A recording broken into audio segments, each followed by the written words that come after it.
Good afternoon, everyone. We're just going to give some folks a few minutes to trickle in, and then we'll get started.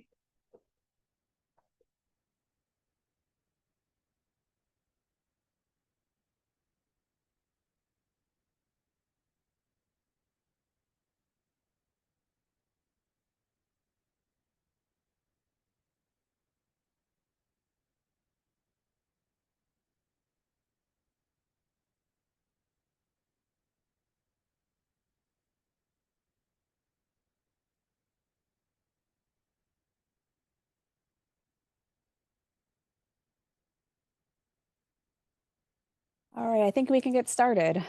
Thank you so much for joining us today. My name is Emily Thrun. I'm a Central Region Planner at the Department of Planning and Development, and today I'm going over the RFP submission process, requirements, and selection process for this exciting opportunity located at 331 to 335 South Plymouth Court. But first, I want to introduce the Alderman Robinson, who's joining us today. Thank you so much, who will open up with a few words today.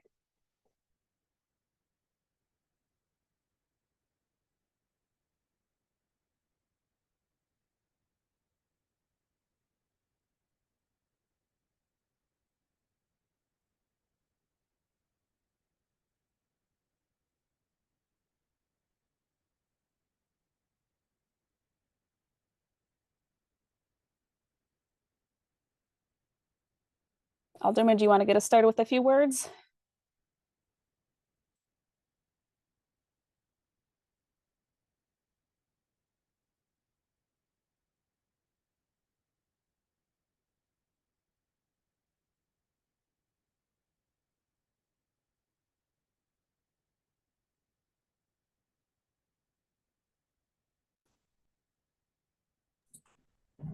Emily, I it could start looks with like some he's city. in transit. Yeah. All Yeah, right, it I looks will like get started with some introductions by the other staff who are joined by me today. We also have Katie Ostrowski, who is the Chief of Staff for the Alderman, Cindy Rubik, Deputy Commissioner at DPD, Heidi Sperry, Supervising Planner for the Central Region, and then also Charles Rosner with CDOT, and then Christina Bader with CTA. Alderman, just feel free to chime in once you're available to speak, but I'll get started with going over the RFP. To start off, all this information that that is being presented today is included in the RFP document posted on our Shy Block Builder website. So as I go through the presentation, you're more than welcome to put questions in the chat box in our Q&A box in Zoom, and we'll answer them at the end. And also you may email us questions after this presentation through September 30th, and we will periodically answer them through addendums that will be issued on our website. So this is an exciting opportunity. The city is issuing this RFP to activate this catalytic project site. The application for the RFP is open on the city's Shy Block Builder website, which I will walk you through shortly. The applications will close at the end of October 31st. Selection will be based on multiple criteria that are outlined in the RFP document posted on our webpage.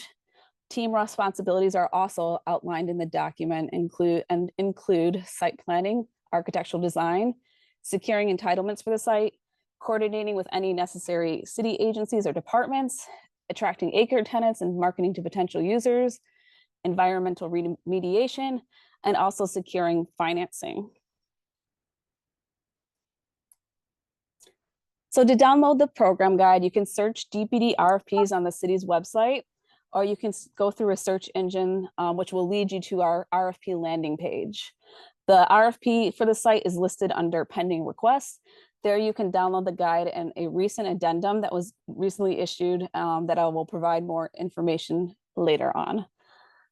Alderman, I saw you come off mute. Are you available to say a few words, or would you like to say some at the end? Emily, thank you very much. And to the Department of Planning team, thank you for working with my office to really put this great lot to great use for the northern part of the 4th Ward. I look forward to working with your team to really come up with some great concepts for this site.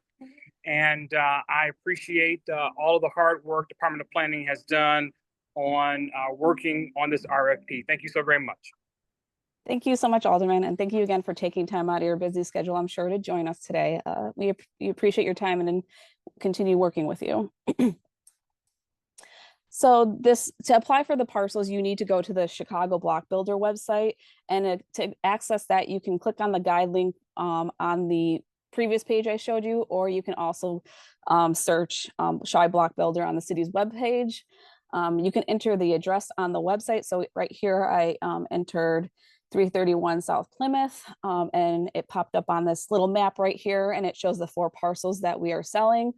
You have to apply for all 4 sites together. And then you see on the bottom right-hand corner where you would click on that button and you would apply through them through Submittable. The target price of the property is over 3.8 million. While not a minimum, respondents are advised that the purchase offer amount is a criteria that's included in the scoring rubric. Other criteria that will be used to evaluate the proposals are located on the right hand of the slide, and they include proof of experience, financial capacity and project feasibility, programming and design goals, purchase offer amount, public benefits, and conformance to plans and community engagement. And I encourage everyone to go to the RFP document to learn more about the criteria. Also, as part of the application process, applicants are required to provide a good faith deposit of $100,000 payable to the city via cashier's check or certified check, payable to the city of Chicago. You would schedule a in-person appointment with myself within 5 days of after the RFP deadline, so I can receive that check. The respondents must also complete a offer to purchase form, which is located in the RFP appendix. The deposits will be returned to all non-selected respondents. And also, as part of the selection process, city staff will review the application and will submit their recommendation to the DPD commissioner to select the team. Additionally, we will also work with the alderman's office to organize a public meeting for eligible or shortlisted development teams to present their proposals to the community. So just as some further details on the site encompasses 4 pins. It's located in the Loop community area. It's just over 15,000 square feet and is zoned DX16. The site is bounded by Plymouth Court to the west, Van Buren Street to the south, Pritzker Park to the east, and a 3-story building to the north. The site is also highly transit served. It's directly adjacent to the CTA Harold Washington Library elevated station that serves the orange, brown, pink, and purple lines. There are also underground CTA stations, Jackson for the red and blue lines at State Street and Dearborn. The preferred uses for the site are multifamily residential, retail, restaurant, grocery, cultural uses, and any other type of use that would support the other neighborhood oriented uses. The proposal should complement the surrounding developments and use types and strengthen the urban fabric in the area. The site is near many downtown attractions and amenities, including park spaces such as Millennium Park, Pritzker Park, Grant Park. It's located near numerous higher education institutions, world-class museums, art centers, theaters, entertainment venues, the Harold Washington Library. And then, as I mentioned before, it being in the Loop, it's very highly transit served. Some relevant planning documents and resources to reference as you put together your application include the prior central area plans and including the current planning work we are doing for the update of those plans. We're in the process of updating the downtown strategies to serve downtown residents, workers, visitors, and businesses. And then several of those strategies touch on providing new opportunities for housing and amenities to support people downtown. In this process, we've engaged over 11,000 people to date, and the draft plan is expected to be released soon for public comment. So I highly encourage people to visit that website to get some more information. There's also some great reports on some of the work we've done on analyzing the trends in the area. And then also another plan to look over is a vision for State Street, Wabash Avenue, and Michigan Avenue. This plan was released in 2000 and addresses development issues in this area, including the East Loop, involving businesses, academic, and cultural institutions. Finally, another good resource to look at is the Urban Land Institute State Street TAP report. In 2003, the department, with support from the Chicago Loop Alliance, conducted a technical assistance panel to identify ways to re-energize and elevate State Street. And one of the recommendations in the report include prioritizing the site for redevelopment to include affordable housing and other neighborhood serving amenities. And then also we have our DPD neighborhood design guidelines, which were adopted in 2022. They provide recommendations to enhance development along the city's commercial corridors. And finally, you might want to visit our website on the LaSalle corridor revitalization. This is an initiative that kicked off where currently we have 6 adaptive reuse proposals consisting over 1,700 units of mixed income housing that have been advanced for city financial assistance and received over $316,000 in TIF assistance through the Community Development Commission. The project will collectively represent more than $9 million in total investment in the area, repurpose over 2 million square feet of vacant space, and will include 538 homes that will be affordable to residents earning an average 60% of the area median income. Also, to support local cultural and dining businesses through this initiative, we dedicated over $5 million in small business improvement fund grants, which was approved by City Council in January 2023 for up to $250,000 in grant funds for each awardee, and an additional $50,000 for businesses expanding from low to medium income communities. City assistance to support those permanent improvements were used to support improvements for 5 restaurant storefronts and cultural enterprises moved through the city's SPIF program in the first round of grants. And currently 1 grantee finished up their plans and they opened up the Chicago Board of Trade Museum in July. And finally, one exciting thing on State Street is that construction has started to replace the CTA's State Lake Elevated Station with a fully modern, fully accessible rail hub with wider platforms and customer amenities. And the rendering of that is in the upper right-hand corner.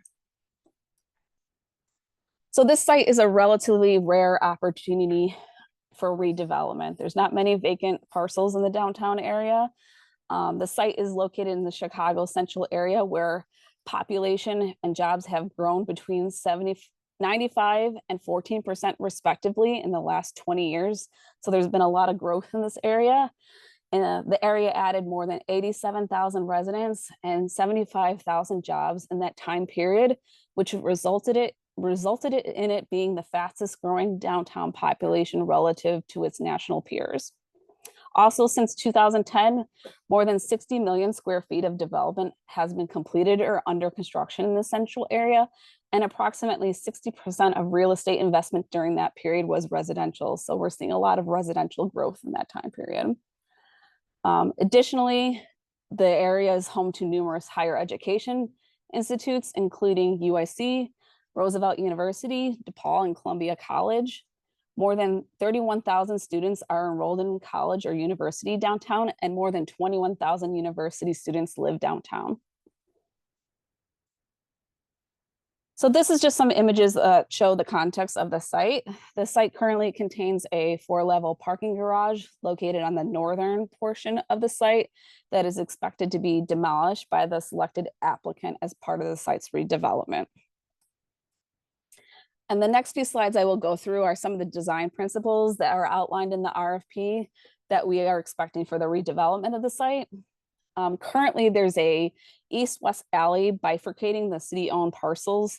And we are allowing an applicant to relocate that existing alley further north to allow for a more contiguous site, as long as access to Plymouth Court is retained and all access to existing and proposed buildings have alley access. And here's a diagram that kind of shows those concepts.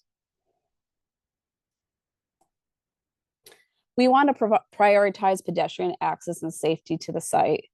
To mitigate auto and pedestrian conflicts, vehicular access must occur from the alley. And if proposing parking, it should be minimal and screened by active uses. Also, as mentioned, the site is directly adjacent to the CTA library station and near the Jackson Red and Blue Line station. CTA is open to proposals that would connect the development to those stations. Additionally, as shown in this image, parts of the roof structure and sidewalk columns of the Harold Washington station overlap the RFP parcels. These may be modified if approved by the CTA and city and paid by the applicant. The proposed development should also engage the public realm by incorporating landscaping, creating active frontages, and including appropriate lighting.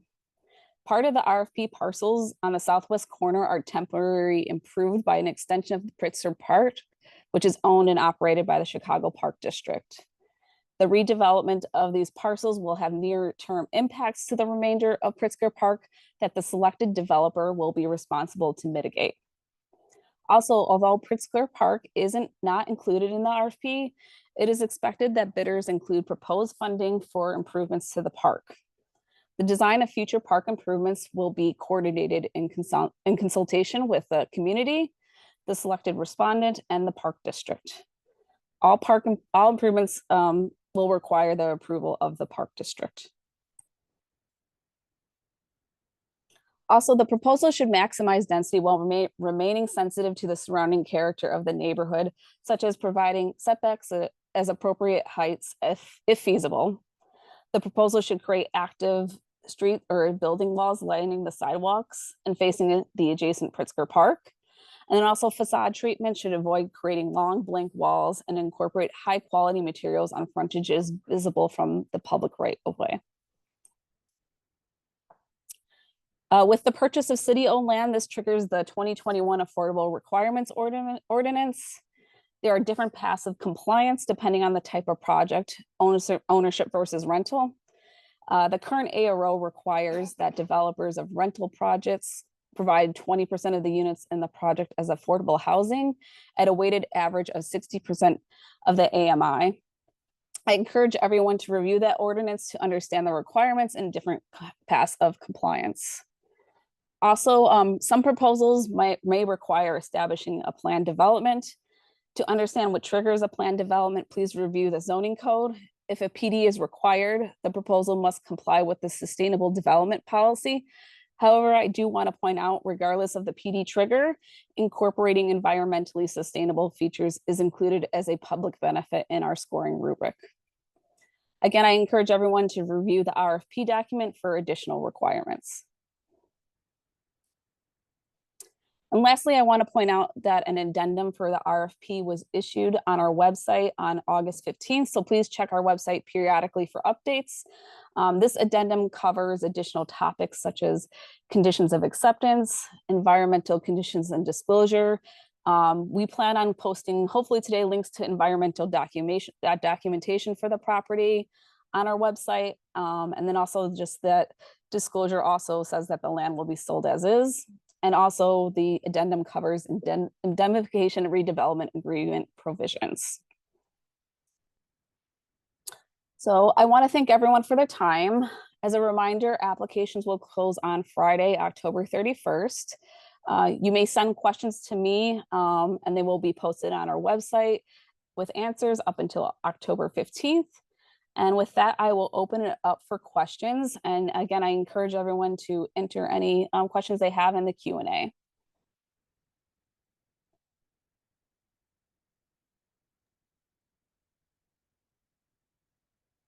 At this point, there appears to be no questions, but let's give folks a minute to type in any questions that they may have.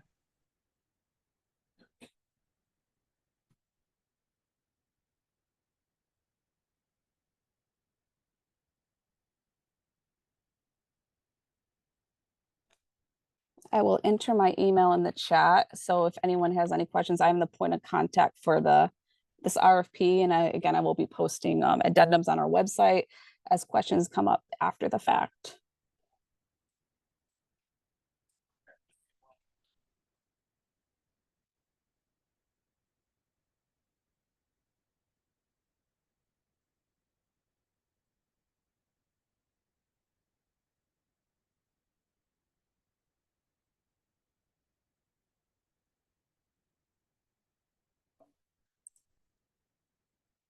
Right. It doesn't appear as though we have any questions. But Emily, you posted your email address in the chat, so definitely would encourage anyone with additional questions to contact Emily directly. With that said, we do have one question. Is there any funding available for the renovation of Pritzker Park? For example, TIF funds. Unfortunately, it is not in an eligible TIF area, so there's not available TIF money for Pritzker Park.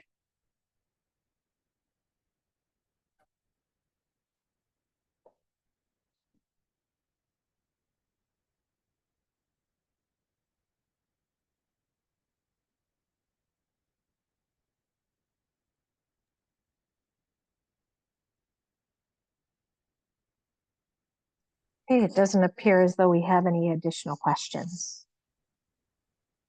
Okay.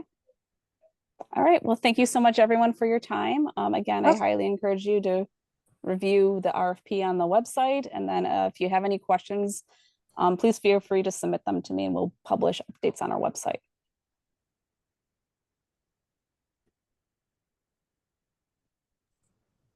We did have two questions come in just now, if you wanted to Sure. look at either of those. Sure, let me read those. Would financial contributions toward Pritzker Park improvements count towards plan development requirements? Can you repeat the question again, Heidi? Sure. Would financial contributions toward Pritzker Park improvements count toward plan development requirements? If you're speaking to like open space requirements, it wouldn't, because the parcel isn't incorporated within the RFP parcels. So there isn't a specific. I think we would discuss with the team once a team is selected on that. Because sorry to interject, I'm just thinking of a few different scenarios. There is. Cindy, your mic is cutting out.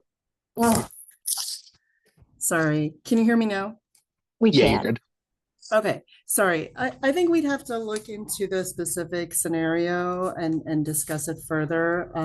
There is the ability for plan developments, if they are providing some NOF funding, for the local improvement fund to go towards a specific improvement that is identified as part of the PD.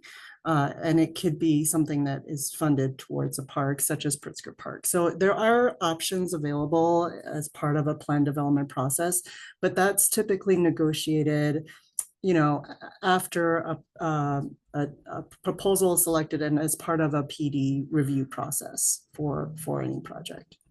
But there is that possibility. And there was a follow-up question to that question, specifically related to FAR bonuses. Yeah, so that's what I was talking about. The FAR bonus funds, 80% goes towards the neighborhood opportunity funds, 10% goes towards Adopt a Landmark funds, 10% goes towards the local improvement fund. And as part of the ordinance for that downtown bonus, the local improvement fund can be identified in the plan development to go towards a specific project. So that would just, again, like I said, that would be something that would be negotiated through the plan development process and in consultation with Alderman Robinson as well. Terrific. And we have one final question. Is there any process contemplated after submitting the application, such as a timeline for responses?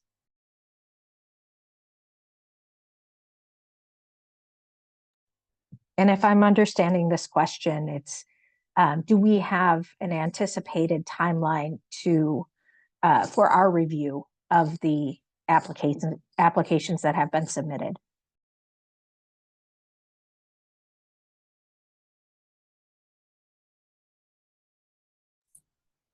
Emily, you need it. I think it really depends on the amount of applications we get. And also, like I mentioned earlier in the presentation, there may be an opportunity for the plans to be presented to the public through Alderman, in coordination with Alderman Robinson. So it really kind of depends on our on how many responses we receive, and then when we can get that meeting scheduled.